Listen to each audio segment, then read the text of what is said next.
Initiating system 1.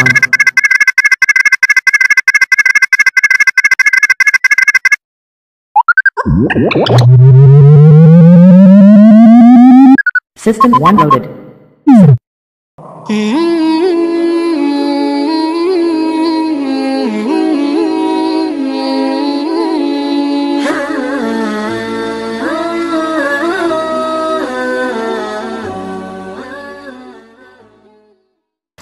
Assalamualaikum warahmatullahi wabarakatuh. Kaum muslim yang dimuliakan Allah Subhanahu wa taala. Alhamdulillah, kesempatan kali ini kita kembali dianugerahi Allah Subhanahu wa taala kenikmatan yang agung. Di antaranya adalah kenikmatan kita masih bisa bersama di dalam majelis ilmu, dan majelis ilmu, aktivitas ilmu adalah aktivitas yang lebih baik daripada ibadah sunnah. Untuk itu kita sekarang ketika bersama untuk sama-sama mengkaji, maka dengan keikhlasan kita akan mendapatkan pahala yang lebih baik daripada ibadah sunnah. Kita ingin mendalami sebuah tema yang bisa jadi agak disepelekan di sebagian masyarakat kita, atau dikarenakan ilmu yang tidak cukup, maka ini dianggap sesuatu yang sederhana. Padahal dalam Islam ini sesuatu yang besar, yaitu masalah nama. Kita sudah membahas bahwa Rasulullah Shallallahu Alaihi Wasallam diberi nama Muhammad, yang artinya dipuji, atau juga disebutnya Ahmad. Ahmad artinya yang paling terpuji. Nama itu sangat baik, nama-nama itu sangat baik, dan bahkan ini diberikan di masyarakat jahiliyah sekalipun. Allah membimbing lisan mereka, lisan kakeknya dan ibunya. Allah bimbing agar memberikan nama yang baik bagi manusia terbaik itu. Tentu tidak pernah terbayang oleh kita, bagaimana kalau seandainya, tentu ini seandainya tidak kembali, kalau seandainya Nabi terakhir, manusia terbaik itu namanya artinya tidak baik. Pasti tidak pernah terbayang oleh kita. Untuk itu Allah Subhanahu wa taala yang berkehendak untuk namanya adalah nama yang baik, karena dia teladan terbaik. Dan ternyata dalam Islam syariat pemberian nama adalah sebuah syariat yang besar. Buktinya banyak sekali. Di antaranya adalah bahwa pada hari ke-7 kelahiran, kita diperintahkan sebagai orang tua agar melakukan beberapa hal. Ada akikah, ada mencukur rambutnya dan mensedekahinya dengan perak, seberat rambut itu, dan juga pemberian nama yang baik. Pemberian nama yang baik sudah diberikan di hari ke-7 itu. Dan harus dipastikan bahwa namanya memiliki arti yang baik.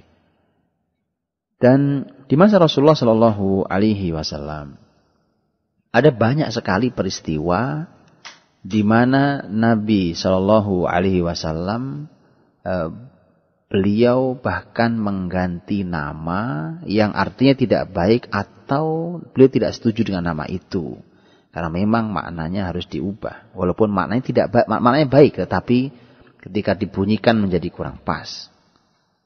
Ada makna-makna yang mengandung unsur pesimis atau sulit atau sesuatu yang tidak baik artinya. Umpamanya, ada seseorang di zaman Nabi Shallallahu Alaihi Wasallam yang ketika ditanya oleh Nabi, ini kebiasaan Rasulullah SAW, Nabi beliau itu suka sekali bertanya ketika bertemu orang. Suka kadang-kadang Nabi SAW mengatakan bahwa siapa namamu? Ketika ada seseorang yang bernama Syihab namanya. Kemudian Nabi SAW ketika orang itu disebut namanya Syihab, itu Nabi komentari tentang nama itu. Jadi walaupun tujuan orang itu datang ke situ bukan untuk menanyakan tentang makna nama baik atau tidak, ingin keperluan yang lain, tetapi tidak pernah ada kemungkaran yang didiamkan oleh Rasulullah SAW. Ketika orang itu bernama Syihab, Syihab dalam bahasa Arab artinya adalah panah-panah api. Bermakna kurang nyaman didengar oleh telinga seseorang namanya panah api. Namanya terdengar kurang nyaman. Maka Nabi SAW mengatakan, kata Nabi, bal anta Hisham. Kata Nabi, namamu bukan Syihab tapi Hisham. Diganti oleh Nabi Hisham. Hisham dalam bahasa Arab artinya dermawan. Orang yang dermawan. Dikenal kedermawanannya, maka namanya Hisham. Jadi oleh Nabi diganti namanya dengan nama yang artinya dermawan. Nama dermawan positif. Sangat positif maknanya. Begitu seterusnya. Bahkan ada seseorang yang bernama Asiyah. Asiyah. Ini berbeda dengan kata Asiyah. Karena secara huruf. Kalau yang Asiyah istrinya Fir'aun, wanita yang mukminah itu menggunakan hamzah di depannya kemudian sin. Kalau ini pakai ain. Asiyah pakai sod. Yang artinya Asiyah dalam bahasa Arab artinya adalah wanita yang maksiat. Di zaman Nabi Shallallahu Alaihi Wasallam, Nabi SAW mengatakan bahwa anti jamilah. Jangan pakai nama Asiyah. Tapi ganti namamu, sekarang kamu bukan Asiyah tapi kamu jamilah. Kamu cantik. Daripada artinya adalah wanita durhaka, mengapa tidak diganti dengan nama yang artinya cantik? Kemudian ada nama yang secara arti sebenarnya baik. Tetapi oleh Nabi diganti juga. Nabi Shallallahu Alaihi Wasallam memiliki 2 istri yang namanya sama, yaitu bernama Barroh. Mungkin kita belum pernah mendengar ada istri Nabi bernama Barroh, tapi ini nama aslinya. Ada 2 istri Nabi yang dua-duanya bernama Barroh. Oleh Nabi Shallallahu Alaihi Wasallam, Barroh yang pertama diganti menjadi Juwairiyah. Juwairiyah adalah putri salah satu kepala salah satu suku yang kemudian nanti masuk Islam. Kemudian Barroh yang kedua oleh Nabi Shallallahu Alaihi Wasallam diganti dengan nama Zainab, yaitu Zainab binti Jahsh. Padahal kata Barroh artinya kebaikan. Dari kata bir. Kebaikan, kelapangan, bahkan surga pun al-jannah itu juga suka disebut dengan Barroh. Kenapa Nabi menggantinya? Karena Nabi tidak suka kalau ada sahabat yang berkata kharajan Nabi sallallahu alaihi wasallam minal Barroh. Kalau Nabi keluar dari Barroh. Kalau Nabi datang ke istrinya yang bernama Barroh, kemudian Nabi keluar dari rumah istrinya itu, tentu orang akan berkata, Nabi keluar dari Barroh. Kalau Barroh artinya kebaikan atau bahkan surga, itu artinya akan disebut bahwa Nabi keluar dari kebaikan. Mau kemana? Menuju keburukan. Atau Nabi keluar dari surga. Mau kemana? Kalau tidak surga berarti neraka. Maka Nabi ganti namanya menjadi Zainab dan Juwairiyah. Zainab dalam bahasa Arab artinya adalah pohon yang bagus bentuk dan pemandangannya dan wangi aromanya. Pujian untuk wanita. Ya, diberi nama pohon yang aromanya wangi, indah bentuknya dan menyenangkan untuk dilihat mata. Maka diberi nama Zainab. Nabi mengganti nama Barroh juga ada yang lain, yaitu saudarinya Ummu Salamah radhiyallahu anha. Ini bukan istri Nabi, yang istri Nabi adalah Ummu Salamahnya. Begitu Nabi SAW nikah dengan Ummu Salamah, Nabi melihat ada saudarinya Ummu Salamah. Kemudian Nabi bertanya siapa namanya? Kata Ummu Salamah namanya Barroh. Kata Nabi ganti namanya dengan Zainab. Jadi disamakan dengan istri Nabi yang bernama Zainab. Penggantian nama ini juga dilakukan hingga ke cucu beliau sendiri. Rasulullah Shallallahu Alaihi Wasallam ketika mendapatkan cucu dari pernikahan Ali radhiyallahu anhu dan Fatimah radhiyallahu anha, mungkin Anda baru mau mendengarnya kali ini, belum pernah dengarnya. Ini menarik bahwa ketika lahir putra pertama Ali, maka Rasul datang kepada Ali. Kata Nabi, wahai Ali, kau beri siapa nama anakku ini? Nabi menyebut anakku, yaitu cucuku. Ali mengatakan, saya beri nama dia Harb. Harb artinya perang. Ali memang seorang panglima, seorang yang sangat gagah berani, sehingga entah bagaimana dia memiliki harapan besar dengan nama perang itu. Dia berharap anaknya seperti dirinya dalam kehebatannya. Kata Nabi, tidak, namanya Al-Hasan. Jadi dia namanya Hasan. Hasan dalam bahasa Arab artinya baik. Maka nanti begitu Hasan punya adik, Rasul datang lagi. Rasul bertanya kepada Ali, kau beri nama siapa cucuku ini? Lagi-lagi Ali, entah mengapa Ali ingin sekali ada salah satu anaknya bernama Harb, artinya perang. Maka Nabi mengatakan, tidak, namanya adalah Al-Husain.